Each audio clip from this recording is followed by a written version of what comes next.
तुम्ही आराधना करता त्यावेळेस स्वर्ग उघडला गेला पाहिजे.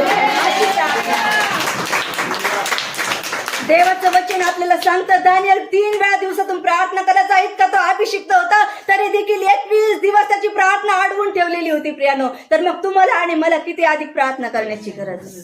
खूप प्रार्थनेची गरज आहे, खूप प्रार्थनेची गरज आहे. म्हणून माझ्या प्रत्येक बहिणींनो, माझ्या आयांनो, माझ्या भावांनो, तुम्ही यावेळेस आपल्या प्रार्थनामय जीवनाकडे लक्ष द्या.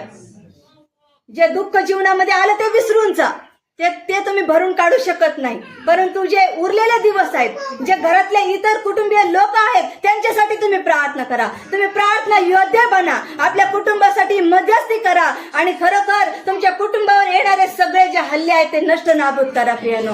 कारण बघा, योगाच्या जीवनातून आपल्याला शिकायला मिळतं, योग दररोज प्रार्थना करायचा. त्याचे मुलं दररोज एकत्र येऊन प्रार्थना करायचे.